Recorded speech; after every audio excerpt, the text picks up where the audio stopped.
Le prochain congrès du Parti socialiste? Aucune date précise à cette heure-ci, si ce n'est que l'événement se tiendra en 2025. Ces candidats? Idem, personne ne s'est officiellement déclaré pour l'instant.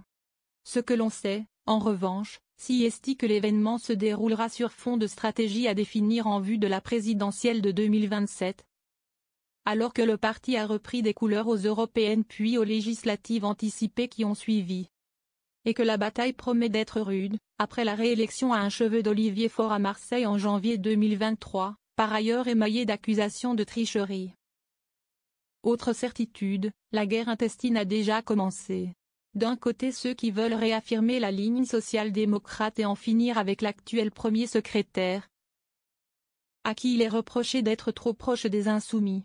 De l'autre, ce dernier, ainsi que ses partisans, favorables à une candidature commune de la gauche pour l'élection reine. Revenu aux affaires cet été lors des élections législatives anticipées, François Hollande, qui n'est pas indifférent à 2027, fait partie du premier camp.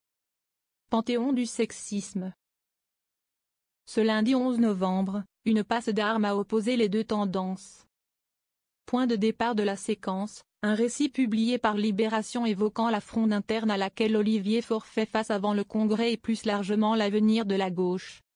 Un passage revient sur le rôle d'arbitre que pourraient jouer les écologistes entre les insoumis et les socialistes lors de la prochaine présidentielle. Un soutien de François Hollande accuse la secrétaire nationale du parti, Marine Tondelier, de faire le jeu des premiers. En référence à sa veste verte, devenue emblématique lors des dernières élections législatives, il affirme. Tondelier fait le boulot pour LFI, elle a une veste verte mais ses sous-vêtements sont rouges. Dans la soirée, Olivier Faure a réagi sur X, ne manquant pas l'occasion de recadrer ses adversaires. Le courageux anonyme pourra trouver sa place au panthéon du sexisme. Pas de ça au Parti socialiste qui est un parti qui a fait du féminisme son combat, a écrit le premier secrétaire. Avant de présenter ses excuses à Marine Tondelier pour ses propos parfaitement inappropriés que rien n'excuse. Tondelier dénonce ses propos aussi bien sur la forme que sur le fond. Un soutien d'un ancien président ne devrait pas dire ça, répond cette dernière sur X ce mardi 12 novembre. La secrétaire nationale des écologistes dénonce ses propos aussi bien sur la forme douteuse et sexiste, que sur le fond, écrivant. Les écologistes sont écologistes. Ils ne se déterminent ni par rapport à la France insoumise, ni par rapport au Parti socialiste.